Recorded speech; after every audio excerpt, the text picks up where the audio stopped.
Gimana ya caranya diet biar efektif? My bro, my sis, kita ketemu lagi. Jujur aja aku bosen sih sama kalian setiap minggu ketemu. Udah khusus cari video lain sana.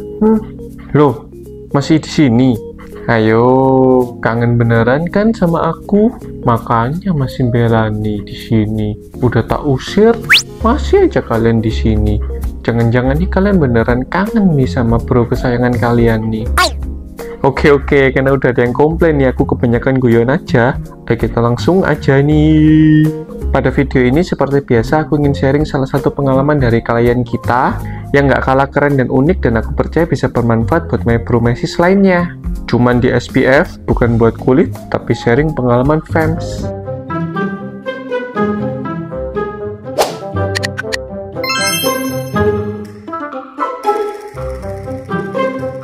Oke, disclaimer seperti biasa, sebelum aku mulai sharing ini video SPF kali ini, aku tuh udah izin dulu sama klienku, our fans, kalau aku mau sharing pengalaman fitnessnya. So, kita langsung aja.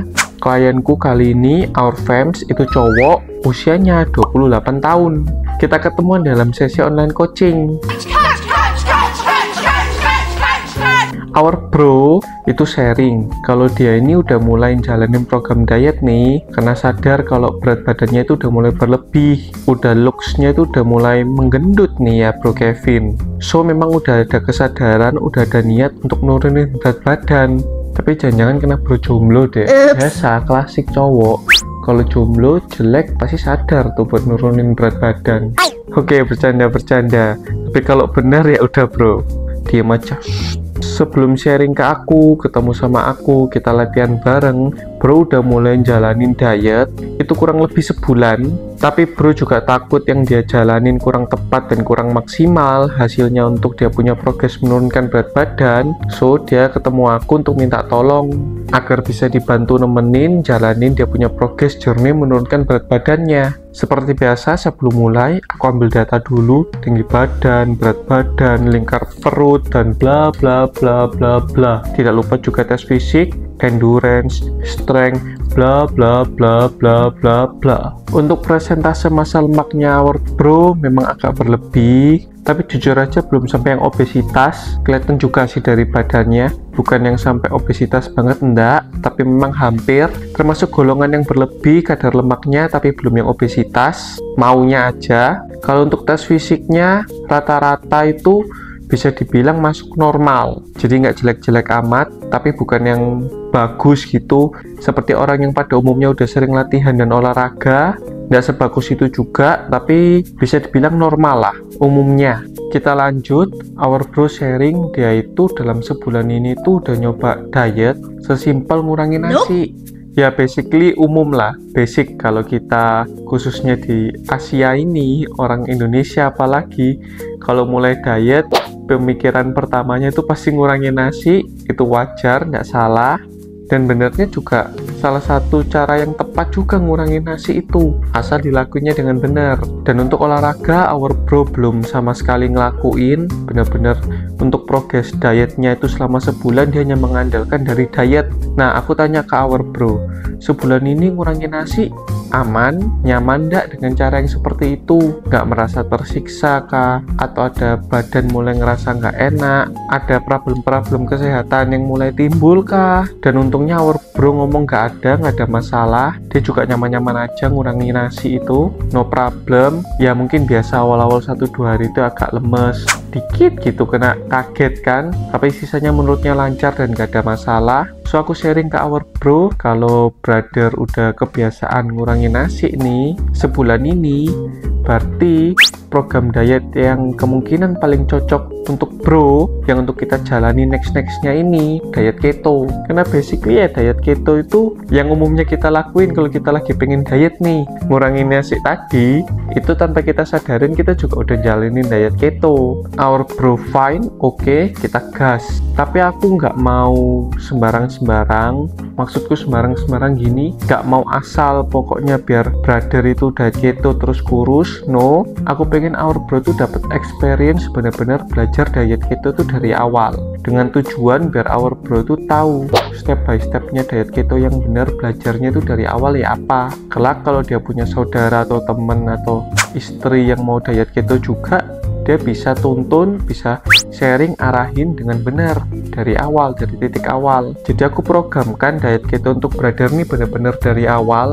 Aku bakal sharing ke Mebromesis satu-satu. Nanti kita ada dari jenis karbohidratnya dan komposisinya, plus ada beberapa tips tambahan, beberapa atau dikit doang ya. Ya udah ikutin dulu deh. Pertama, dari jenis karbohidratnya. Di minggu awal nggak terlalu memperhatikan jenis karbohidratnya, biar pembiasaan dulu nggak terlalu ekstrim berubah. Mulai di minggu kedua itu mulai pelan-pelan aku masukin karbohidrat yang kompleks, yang simpel-simpelnya udah mulai dikurangin, kecuali sebelum dan sesudah olahraga. Why?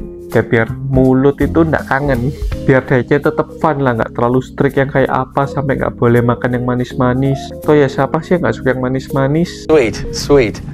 So aku akalin tuh aku masukin sebelum dan sesudah olahraga, pre-workout meal, post-workout meal, karena itu yang paling aman, itu paling nggak ganggu progres diet. Aku pelan-pelan setiap minggunya aku udah mulai ubah takarannya. Aku kurangin karbohidrat simpelnya, yang dalam tanda kutip itu kurang-kurang perlu kalau ada di meal juga. Aku ubah ke karbohidrat kompleks. Karbohidrat kompleks itu contohnya apa aja?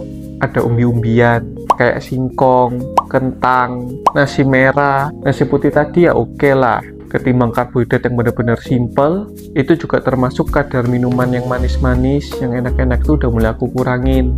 Pelan-pelan per minggu aku kurangin, tapi bukan berarti nggak ada dan meniadakan, tapi aku pindah nih haluannya. Kalau mau ya sebelum sesudah olahraga, sesimpel itu. Sampai dimana makan pagi, siang, malamnya itu kalau ada karbohidratnya, itu kalau bisa karbohidrat kompleks semua. Ya dan memang harus karbohidrat kompleks semua nih. Komposisi di sini kita akan bahas tentang karbohidratnya, proteinnya, dan veggie-nya. Di minggu awal, makan pagi, siang, malam, itu sama semua. Kita biasain dulu, karbohidratnya itu 1/4 dari piring. Nah, sisa dari 1/4-nya itu setengah protein, setengah veggie. Itu minggu awal untuk pembiasaan dulu, biar nggak terlalu kaget kan kalau ekstrim. Di minggu kedua, untuk makan pagi dan makan malamnya mulai diubah. Dari yang 1/4 karbohidrat tadi, mulai aku kurangin jadi 1/8. Sisanya setengahnya protein, setengah veggie. Makan siangnya itu masih sama, 1/4 karbohidratnya. Di sini sambil aku pantau biar aku tahu aku terlalu nge-push nggak ini. Pengurangan dan kontrol karbohidratnya aku terlalu nge-push nggak? Respon tubuhnya our bro ya apa? Kalau aman ya tetap lanjut keep going lagi next level. Kalau enggak ya harus aku adjust. Tapi untungnya bersyukur banget brother aman, respon tubuhnya bagus dan bisa untuk di-push lagi. Minggu ketiga aku coba push lagi, makan pagi, makan siang, makan malamnya sama, karbohidratnya 1/8, sisanya setengahnya protein, setengahnya veggie. Aku track, aku pantau nggak ada masalah. So di minggu keempatnya aku coba push lagi, makan siangnya tetap seperti minggu ketiga, tapi makan paginya itu aku hilangin total karbohidratnya. Jadi sarapannya cuman protein dan veggie. Oh ya, dan makan malamnya juga tetap masih sama kayak di minggu ketiga. Ku pantau aman. Next week kita next level lagi, sarapan dan makan malamnya itu no karbohidrat. Dalam satu piring 50% protein, 50% veggies. Makan siangnya tetap 1/8 itu karbohidrat, sisanya setengah protein, setengah veggies. Nah, dan aku stop per next levelnya itu aku stop di sini. Jadi next weeknya itu masih sama seperti ini program dietnya. Nah, why juga kok di level terakhirnya makan siangnya tetap ada karbohidrat walau itu hanya 1/8. Simple, karena backgroundnya brother kita, dia memang lebih banyak aktivitasnya, kerjanya itu pada siang hari sampai sore. Ya umumnya manusia kita ginilah, kecuali kita Batman. So tetap ada karbohidratnya dikit buat menunjang aktivitasnya brother. Nah, yang perlu diingat, diet keto itu bukan benar-benar 100% meniadakan karbohidrat dan gula, tapi kita mengontrol jumlahnya, konsumsi seminim mungkin, bukan benar-benar nggak ada. That's right. Aku juga tidak lupa good fat itu harus ada. Paling nggak menurutku itu 20% dari meal kita dalam whole day sehari itu harus ada good fatnya. Good fat itu apa bro Kevin? Gampang-gampangan aja, kacang-kacangan, fish oil, dan masih ada banyak lagi beberapa. Ya kalian google sendirilah. Kalau tak kasih tahu mana kapan pintarnya ya. Beberapa yang harus diperhatikan juga kalau jalanin diet keto ini, perbumbuan yang terlalu over, contoh kebanyakan kecap manis, nah itu juga harus diwaspadai. Bumbu aku nggak pernah musuhan sama bumbu, mau kecap manis pun nggak masalah, selama bukan yang over. Kalian kasih banyak gitu ya enggak, boleh sesekali, tapi jangan keseringan lah. Jadi bukan berarti benar-benar strict, nggak boleh, bukan, boleh, tapi tetap harus dikontrol. Sesekali oke lah, buat mulut ini happy. Juga jenis-jenis sayur nih, beberapa jenis sayur tuh sebenarnya tinggi karbohidrat. Paling gampang apa? Jagung tadi itu. Dan yang mungkin kalian jarang sadari, khususnya mebromesis yang mau mulai diet keto nih, wortel. Wortel tuh juga tinggi karbohidrat. Carrots. Jadi harus dikontrol juga itu. Wortel tuh masuk buah atau sayur ya? Coba komen dong. Tidak lupa juga aku programkan workout yang pas, sesuai untuk badannya our bro, dan untuk menunjang progres menurunkan berat badannya. Tidak lupa juga tidur. To always aku ingetin brother untuk punya kualitas tidur yang baik. Karena 3 komponen itu, makan, olahraga, dan tidur, tiga-tiga ini bersama-sama menyatukan kekuatan untuk memaksimalkan progres menurunkan berat badannya bro. Setelah 3 bulan kita online coaching bareng, aku bersyukur pol, hasilnya luar biasa banget, hasilnya memuaskan banget untuk brother kita. Aku cek juga kadar lemaknya dan bla bla bla blanya.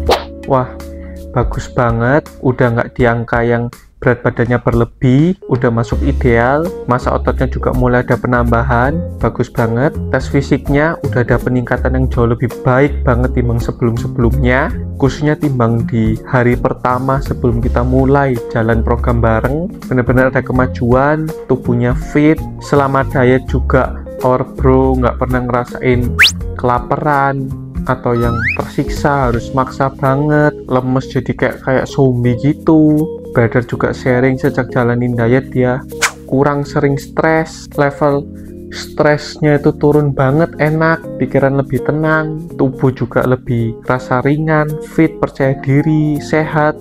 Wah, aku bersyukur banget bro, happy banget sama progresmu dan bangga banget sama perjuanganmu hingga bisa sampai saat ini. Kalau bro nonton, tetap terusin, keep going, selalu ada next levelnya di atas lagi, kejar next levelnya lagi, pertahanin yang sekarang udah digapai, jangan sampai balik kayak bien, jomblo terus nanti. Nope. Oke, untuk mebromesis, sekian tadi kisahnya our bro. Gak tahu kali ini lebih singkat ya, aku try dan aku coba sharingnya kali ini itu nggak terlalu pelan face-nya, lebih singkat. Aku juga belajar dari kesalahanku yang kalau ngomong tuh rada muter-muter, mungkin takutnya mebromesis semuanya yang nonton bosen, ngantuk, atau nyekip dan malah nggak dapet hal positifnya. So aku harap ini bisa bermanfaat buat mebromesis lainnya. Itu aja yang aku harap, nggak ada lebih. Di akhir video, terima kasih banget udah nonton videoku sampai akhir ini. Kalau kalian suka, bisa subscribe, like, dan share ke orang yang kalian sayangi. Ketemu lagi minggu depan. Ciao!